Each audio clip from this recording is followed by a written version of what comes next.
Voter তালিকা আগামীকাল supplementary voter তালিকা প্রকাশ। আগামী সপ্তাহে দুটি সাপ্লিমেন্টারি তালিকা কমিশনের।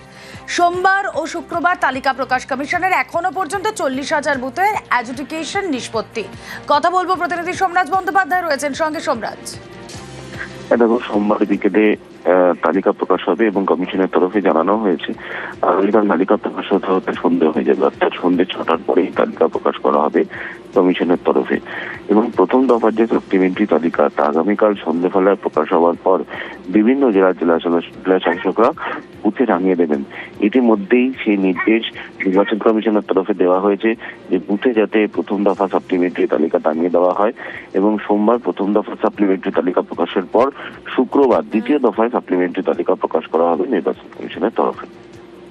ওকে, সাপ্লিমেন্টারি ভোটার লিস্ট প্রকাশের আগে সুপ্রিম নির্দেশ মেনে ট্রাইব্যুনাল গঠন হয়ে গেল। জেলাভিত্তিক 19টি ট্রাইব্যুনাল গঠনের বিজ্ঞপ্তি জারি হলো। নিয়োজিত থাকবেন অবসরপ্রাপ্ত বিচারপতিরা। ভোটার লিস্ট থেকে নাম বাদ গেলেও আবেদন করা যাবে এই ট্রাইব্যুনালে।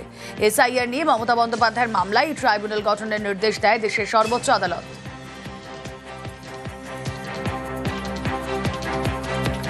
অনুপ্রবেশকারী ভুয়ো ভোটারদের নাম তালিকায় থাকবে না, ফের হুঁশিয়ারি শুভেন্দু অধিকারী। এসআইআরে বেছে বেছে টার্গেট করা হচ্ছে, ভারতীয়দের নাম বাদ যেন না যায়, মন্তব্য ফিরহাদ হাকিমের। আপনি যদি মনে করেন ইনজাস্টিস হয়েছে, আপনি আপিলে যাবেন। তার জন্য কত সুপ্রিম কোর্টের নির্দেশে হাইকোর্টরা রেসপেক্টেড এক্স জাজেসদের দিয়ে সুন্দর ট্রাইব্যুনাল বানিয়ে দিয়েছে, ডিস্ট্রিবিউশন অফ দি এরিয়া ভাগ করে দিয়েছেন। তো কান খুলে শুনে রাখুন, মৃত, ডবল ট্রিপল এন্ট্রি, ফেক এবং অভারতীয় বাংলাদেশি মুসলিম তার নাম থাকবে না।